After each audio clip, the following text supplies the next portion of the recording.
You're listening to The Coaching Divas, a podcast for everyone navigating the twists and turns of corporate life.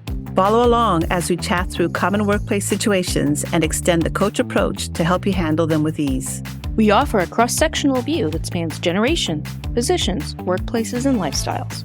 We're your hosts, Claudia Jones, Daniela Velkovic, and Misha Jethba, and we are The Coaching Divas. My boss is a micromanager. Oh, that term sends shivers down the spine of even the most seasoned professionals because my boss wants to be copied on every email I send. They want end-of-day updates on all my work. They want written documentation for all my projects, which is a total waste of time because I know they're not reading it. And they check my work before I even send it out. Divas, what do I do? Oh my God. Yes. Challenge accepted. Oh, brings back some rather nightmarish situations, but hey, we can all get through it, right? And that's the really scary part, is that it's not unique to one organization, one industry, one culture. It goes right across the board. So this is something we can all really relate to. Oh yeah, I can relate to this. I feel like, have I ever been a micromanager? Let's reflect. Yes, I think I have been, but only when the time calls for it. Most of the time, I don't like to be micromanaged, so I'm not going to micromanage others. But yeah, sometimes the time calls for it too. So this one's a tricky one. It really is, because I've fallen into that situation as well. And the worst thing is, though, I know I'm doing it. I don't feel good about it. And I really am not my best self showing up when I have to do it with other people. Mm-hmm. And the only reason I do it is because other methods have just not come through for them. And they just haven't had a chance to show up the way they should. So so my worst shows up and their worst shows up. And it's a lose-lose for everybody. Mm. Yeah, the funny thing about it is I feel like I'm nagging people when I do it. Like it's that, oh, the mother hen is coming up again, right? Mm-hmm. Chop. And it's hard, right? Because it's not part of my DNA. It's not part of my brand, especially when I took on roles as a project manager and you're managing larger groups of people, 15, 20, and you have to kind of go, hey, where's your status this week? You missed it. But you're on the hook because you owe other things. But then I always think about, what does the other side feel? Because I know when I've been micromanaged, I feel like I'm not being trusted. Mm-hmm. Like I'm not good enough. Do they think I'm incompetent? Why did they even hire me if my manager doesn't think I can actually deliver what I need to deliver? Yeah. If they're going to be on me like a hawk. So true. And it's also really difficult when your manager is a micromanager and you're not, and they're asking all these detailed questions about the people who report into you. Where are you, right? You are right in that. You are right in the middle of everything. And it's just a real challenge to go through. Like for me, that what shows up is the amount of extra communications planning you need to do to make someone feel good that something sounds right to them. Like it's so one-dimensional. Yeah. Right? Like how do we take the time to do what matters, which is how do we add value in the work we do? Mm-hmm. As a leader, when I look back at any time I started adopting those micromanagey tendencies, it always came down to availability of information. If I was following up with my team more frequently, it's the trigger for me of, oh my God, I'm turning into a micromanager. And that's what I mean when I say, okay, I think sometimes I've had to do it, but I'm self-aware enough to know that I strongly dislike when I'm being micromanaged. To me, my brain goes to, okay, how do I create rhythms or flows that stop this behavior, even when it's coming from me? When you talk about communication, it's something as simple as setting an expectation. Hey, team, can we share when, things are coming in, things are being updated? It doesn't have to be every day, but share when we're having the progress so that myself or somebody else doesn't have to follow up. But even from an information perspective, Claudia, you're talking about being in the middle.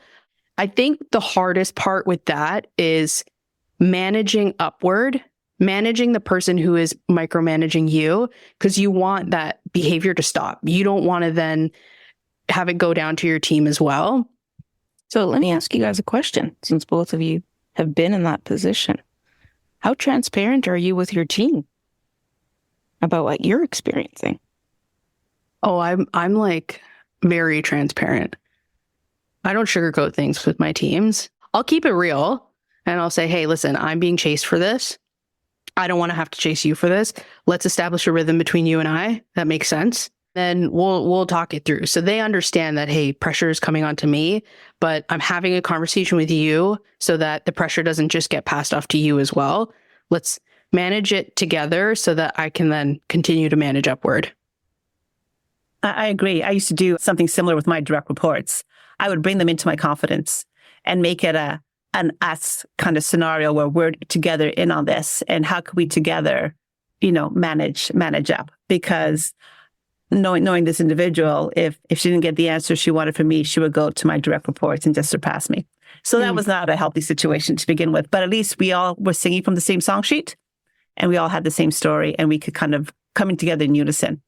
Because that's really the only way to do it sometimes, is that you need to understand why this micromanager is really being a bit of a bully at the end of the day, right? And so there are some bully tendencies that are taking place. And so best way to defeat a bully is to challenge them. And if we're all singing from the same song sheet, she can't, or they can't, pit one against the other. And that's what bullies tend to do as well. Because that's one of the tendencies why people micromanage. They're just bullying.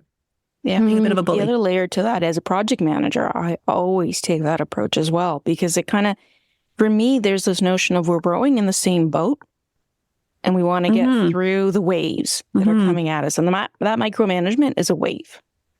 And huge. To a great extent, I always say, I don't own the rationale for why the person's doing it. Let's all work together to come up with a way that we can address it, right?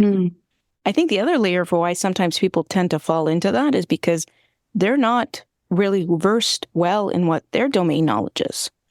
So they're overcompensating with this idea of, let me micromanage, let me learn from my people by having so much control over what they're doing. So when the higher ups ask me questions, I'm the expert, which totally does not align with what new leadership models are talking about, and really reflects that, you know what, we in society need to learn to trust and need to learn to, allow our teams to show up. You guys are both talking about insecurities between bullying and the lack of confidence in your own skill set. It's if we're trying to pinpoint the reason why people micromanage, it largely comes down to their own insecurities as a leader to be able to come across capable, confident. Yeah. So very true. It's so obvious that there's a different approach you could take to your insecurities. As opposed to micromanaging, you can have an open dialogue and say, I'm new in this role. Please teach me, right? Please teach me. And if anything, that builds a whole bunch of respect between a manager and their direct reports. Which also comes down to ego. It does. And going back to Daniela's analogy, it helps us all row in the same boat in the same direction. So we can move forward as opposed to constantly fighting those waves. Yeah. I was just going to offer also the idea that vulnerability, it's tough for micromanagers to show their vulnerability. And I mean, that comes from a whole bunch of reasons why, right? We can't really articulate because it is such a personal journey. But at the same time, I always kind of wonder, what are you limiting people to do by showing up as that type of leader, right? And how do you lean into vulnerability as a part of your core, right? Authenticity, vulnerability, we keep using these words, but managers also need to adapt that as part of their DNA, right? Yep. Sorry, Nisha, you're going to add something? I was, but now that you've said that, the word that pops into my head is imposter syndrome. When you are afraid of being vulnerable, that makes me think, okay, you're afraid of being found out, figured out, which goes down to your own belief in your capabilities and your competence, which it's quite interesting because the behavior shows up as micromanaging, of being a hawk on your team members or anyone around you. Also that the attention is not on you, but in reality, you're actually putting an even bigger spotlight on a not so favorable skill set because you're too afraid to keep it real, to be vulnerable, to be transparent, to operate without an ego, and allow your team to see you as a human being. Mm-hmm. Mm-hmm. It's okay to make a mistake. Oh my God. So okay. Principle. It's okay to make a mistake because you learn from it. Instill that in your team. True. But in the old command and control model, mistakes aren't allowed, right? Mistakes are not allowed. Penalized for your mistake. Mm-hmm. You're not commended for your recovery. Right. They're not seen as learning opportunities. Yeah. Right. Which is an opportunity. It's always an issue. Yeah. I would argue too that even today, there's more presence of operating in a non-command and control environment. However, command and control was such a dominant workplace like characteristic that people are still trying to unlearn it. And it's this like constant push and pull, especially when you think of the younger workforce of they do not subscribe to command and control, but their leaders probably are walking that fine line of like, okay, I know I shouldn't do this, but sometimes I have to, and they can easily justify it in their heads if they're not doing the self-work to realize, hey, is there a better way? Can I be approaching things differently? Gen X, I can speak for our generation, we are struggling. And I see it. I see it amongst my peers. But the reality is we've bought into the political games, I'll use that term in quotes, that exist in a corporate space. And unfortunately, we also some of us buy into the idea that we have to micromanage every single aspect of what our teams do. Because if the higher ups see that we aren't in control, we won't get that next promotion. And that's just not the case. Mm-hmm. I mean, Gen Y here, I think we also struggle sometimes. I think Gen Y is in the middle of like, we want to be the change. Some of us are willing to do the work to be the change. But then also, depending on the work environment, if it is, very heavily perception-based environment, right? Oh, if I don't do this, how is that going to work towards a promotion? Eventually, self-preservation comes in, and even we're like, okay, maybe we have to lean in. Maybe we need to adopt this toxic behavior. But I will say, especially amongst my peers, there's a stronger sense of willingness to walk away. I mean, I would also say Gen Z is probably like 10x that of they won't put up with anything. They are definitely the change that they want to see, and then they'll just leave and go find what's going to give them what they need. But yeah, Gen Y, I feel sometimes is also kind of stuck in the middle of, do I play the game? How strong should my voice be in opposition? Where do I lean favorably? How much do I want to go look for another job? All that kind of stuff. Yeah. And if I could just speak up a little bit for boomers, the attitude is, it's worked this way so far. Why should it change? It worked for me. It worked for my family members. Why change? It's all a good thing. And so when we do have Gen Ys and Gen Xers coming up, but mostly Gen Ys, saying, oh, let's do it this way. Again, why change? It's worked so far. Nothing needs to change here. And I don't understand how it's going to work. And you just kind of go through all the negatives of this risk, that risk, this risk. How do we know who's who? How do we know who's going to win? How do we know who gets promoted? And yeah, I mean, you don't change. Look what happened to the dinosaurs, right?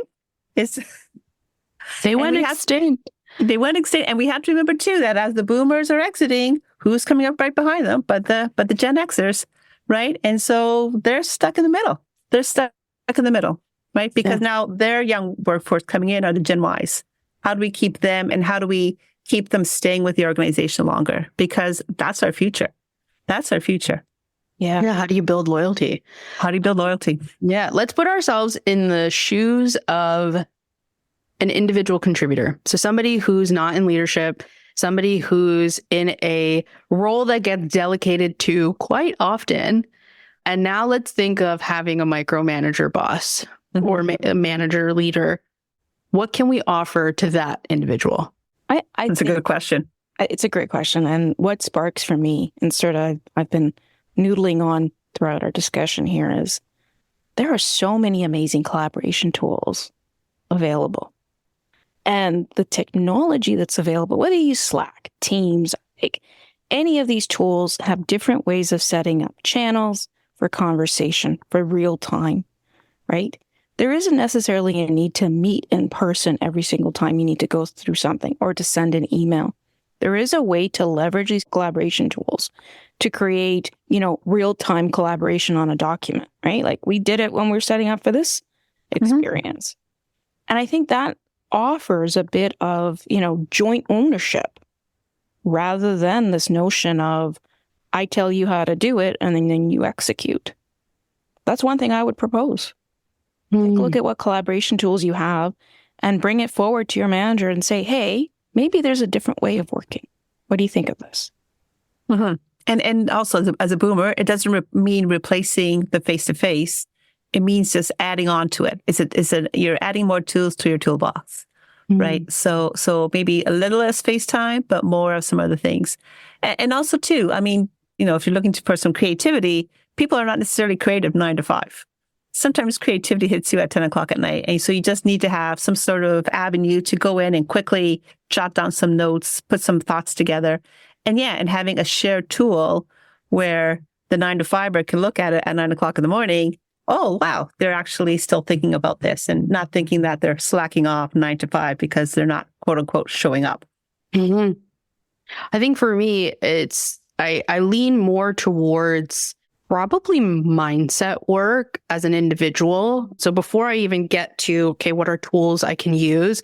I think if I put myself in the shoes of somebody who is being micromanaged too, and they don't feel like they have the position power to push back, I would lean into myself first to figure out what am I willing to tolerate. Just because I'm in this role doesn't mean I have to just be an order taker. It doesn't mean I have to just do everything this person asks for at the, detriment of myself. And so to me, I think I would dig deeper to figure out, okay, what's my boundary? What are my limits here? What am I willing to indulge in to satisfy somebody else's needs versus what are things that I'm not going to do? And depending on where you are in your career, that's going to take time to figure out. So if I think of an example of, if I was an individual contributor and my boss wanted end of day updates every single day on my work, I'm going to ask myself, am I okay with that? Do I think that I need to do this till the end of time? Can I maybe negotiate with them and say, let's do this for like the first couple weeks and see how it's working based on the progress of a project? And then maybe together we can figure out, I don't actually need to do this every single day. And would you discuss with some of your peers as well, if they're finding the same situation as well?